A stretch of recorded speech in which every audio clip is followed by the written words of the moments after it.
My dear student, आज की वाली क्लास में हम लोग इक्विवेलेंस रिलेशन की हेल्प से इक्विवेलेंस क्लासेस कैसे फाइंड आउट होते हैं और उस क्लासेस का पार्टीशन कैसे निकालते हैं और पार्टीशन की हेल्प से इक्विवेलेंस क्लास को कैसे फाइंड आउट किया जाता है, इस तरीके का हम लोग प्रॉब्लम को सॉल्व करेंगे और सीखेंगे। तो बहुत सिंपल सी बात है कि इक्विवेलेंस क्लास निकालने के लिए रिलेशन का इक्विवेलेंस रिलेशन होना मस्ट है। इसका मतलब कि इक्विवेलेंस क्लास तभी फाइंड आउट किया जाएगा जब वह रिलेशन क्या होगा, इक्विवेलेंस रिलेशन होगा। इक्विवेलेंस रिलेशन होने पे ही इक्विवेलेंस क्लास निकाला जाता है। तो ये सिंपल डेफिनेशन थी, इस डेफिनेशन को आप लोग समझ लीजिए। इसका जो कॉन्सेप्ट है वो कॉन्सेप्ट मैं आप लोगों को बता दे रहा हूँ। बहुत सिंपल सा कॉन्सेप्ट है, वो कॉन्सेप्ट समझिए। मैंने एक एग्जांपल ले लिया, let set A is equal to 1, 2, 3, 4 और एक set A is equal to 1, 2, 3, 4। अब इसमें देखिए जो आर हमने निकाला है, आर हमने खुद से एज्यूम किया है 1, 2, 2, 1, 1, 1, 2, 2, 3, 3, 4। सबसे पहले बात ये आप लोग जान लीजिए कि जो भी मैंने आर लिया है वो इक्विवेलेंस रिलेशन होना मस्ट है। तो अगर आप इसको चेक करेंगे तो इक्विवेलेंस रिलेशन ये होगा। सेट ए के अकॉर्डिंग अगर आप चेक कर लेंगे तो इक्विवेलेंस रिलेशन आएगा ही आएगा। तो इक्विवेलेंस क्लास निकालने के लिए हम लोग करते क्या है, इसको सीख लीजिए सब लोग। इक्विवेलेंस क्लास निकालने के लिए सबसे पहले सेट के जितने भी एलिमेंट हैं उनका उन्हीं एलिमेंट को पे ही हम लोग प्रॉब्लम को सेट करके सॉल्व करते हैं। तो पहला एलिमेंट क्या है, ए। तो पहले इसका फार्मूला, ये हमने स्टैंडर्ड फार्मूला इसका लिख दिया है। इस तरीके का हमको रिलेशन बनाना है।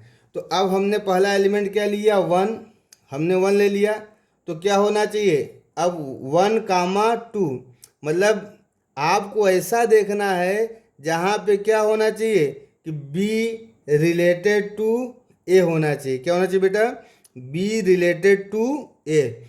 तो अब आपको चेक करना है कि बी रिलेटेड टू ए कहाँ है। अब देखिए बी रिलेटेड टू, देखिए एलिमेंट क्या है, ए इज इक्वल टू हमने क्या ले लिया, 1 ले लिया। एलिमेंट इसको 1 सेलेक्ट किया तो 1 ले लिया। तो अब आपको ये चेक करना है कि ए 1 वाली कंडीशन क्या होगी। तो कहाँ कहाँ होगी, देखिए एक 1 यहाँ पे है एक, और एक 1 यहाँ पे है। इसका मतलब बेटू आपको मिल क्या रहा है, आपको मिल रहा है 1R1 मिल रहा है। ये देखिए 1R1 मिल रहा है और एक क्या मिल रहा है बेटू, 2R1 मिल रहा है।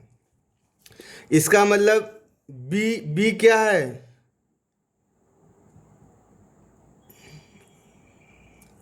बी क्या है, बी ए है। 1 बिलोंग्स टू ए। इसमें देखिए 2 बिलोंग्स टू ए। इसका मतलब बेटू ए जितने भी एलिमेंट, यहाँ वाले जितने भी एलिमेंट होंगे वो सारे एलिमेंट बेटू क्या हो जाएंगे, वो सेट ए के ही एलिमेंट होने चाहिए। तो अब वही उसका आंसर हो जाएगा। क्लियर। तो अब देखिए अगर हमने 1 का देखा तो 1 यहाँ था, तो इसका क्या मिल जाएगा, 2। तो इसका एक एलिमेंट क्या मिल गया, 2। एक एलिमेंट क्या मिल जाएगा, 1। तो 1 का क्लास क्या बना, 1 के क्लास में कौन कौन से एलिमेंट आ रहे हैं, 1, 2 आ रहा है। क्लियर। अब सिमिलर 2 का देखिए, जब यहाँ पे आर ए 2 यहाँ पे होगा ना, अब ये वाला पकड़िए, ये 2 है, ए रिलेटेड टू बी, ठीक है। तो अब यहाँ पे कैसा निकालना है, बी रिलेटेड टू ए निकालना है। यहाँ ए वाला अगर एलिमेंट लिया है तो एलिमेंट यहाँ पे रिलेट होना चाहिए। तो यहाँ पे 2 लिया तो 2 पे पहला तो ये 2 मिल जाएगा। क्या है, 2 बिलोंग्स टू सेट ए है, हाँ सेट ए है। तो इसका मतलब कि 2 का पहला आंसर क्या हो जाएगा, 2 हो जाएगा। और कहाँ 2 मिलेगा, और यहाँ देखिए यहाँ भी 2 मिल रहा है। जब यहाँ 2 मिल रहा है तो बी की वैल्यू क्या है, 1 है। यहाँ अगर 2 मिल रहा है तो बी की वैल्यू क्या है, बी की वैल्यू क्या है, 1 है। 1 क्या सेट ए में है, हाँ सेट ए में है। तो 2 का देखिए एक कंडीशन मिली कि नहीं, तो 2 की क्लास में कौन कौन से एलिमेंट आ जाएंगे, 1, 2 आ जाएगा। क्लियर। अब 3 का चेक कर लीजिए। 3 देखिए यहाँ पे 3 नहीं है, यहाँ पे 3 नहीं है, यहाँ पे 3 नहीं मिलेगा, यहाँ पर 3 नहीं मिलेगा, बट यहाँ पे 3 मिलेगा ना।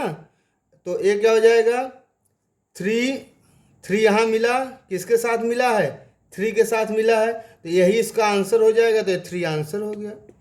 4 का देख लीजिए, 4 यहाँ पे मिला है, किसके साथ मिला है, 4 के साथ मिला है, 4 यहाँ मिला है, किसके साथ मिला है, 4 के साथ मिला है, तो इसका आंसर 4 मिल जाएगा। तो अगर इसकी क्लास निकालेंगे हम लोग, तो क्लास में बेटू क्या हो जाएगा, अगर इसका हम लोग क्लास निकालेंगे तो क्लास में बेटू क्या हो जाएगा, 1 और 2 का जो क्लास निकलेगा वो बेटू क्या निकलेगा, 1, 2 निकलेगा। 3 की क्लास क्या निकलेगी, 3 एलिमेंट आएगा। 4 की क्लास में क्या आ जाएगा, 4 एलिमेंट आएगा। तो अगर आपसे पूछा जाए कि इसमें कितना पार्टीशन होगा, तो इसमें 3 पार्टीशन होंगे, एक P1 होगा, एक P2 होगा और एक P3 होगा। P1 में क्या हो जाएगा, 1, 2 हो जाएगा। P2 में क्या हो जाएगा, 3 हो जाएगा। और P3 में क्या हो जाएगा, 4 हो जाएगा। That is a partition of a set, that is a partition of a set. इसको क्या बोलते हैं, पार्टीशन ऑफ अ सेट। ये भी आता है सवाल, partition of a set. Clear, तो ये पार्टीशन ऑफ अ सेट हो गया। अब आपसे पूछा जाएगा कभी कभी कि with the help of partition of set find out relation. Partition of set की मदद से कभी कभी रिलेशन फाइंड आउट करने के लिए आता है।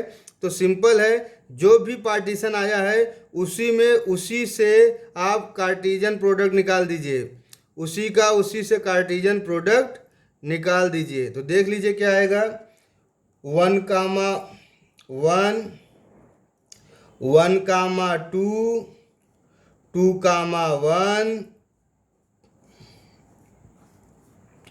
2, 2, 3, 3, 4, 4। देखिए 3, 3 से 4, 4 इससे इतने। अब देख लीजिए आप, वही आर आ गया जो आपके आर में दिया था, यही आपका ये चेक कर लेंगे तो ये इक्विवेलेंस रिलेशन भी रहेगा। इस तरीके के सवाल आते हैं KTU में। तो आई होप आपको समझ में आया होगा। इक्विवेलेंस क्लास तभी निकाला जाएगा जब वो रिलेशन खुद इक्विवेलेंट रिलेशन होगा, और उसमें हम लोग ये चेक कर लेंगे। चेक करने के बाद इजीली हम लोग फाइंड आउट कर लेंगे कैसे उसकी क्लासेस बन रही है। With the help of partition की मदद से भी हम लोग इक्विवेलेंस क्लास फाइंड आउट कर सकते हैं, और इक्विवेलेंस क्लास की मदद से भी हम लोग पार्टीशन फाइंड आउट कर सकते हैं। तो आई होप आप लोगों को मेरी क्लास से समझ में आई होगी।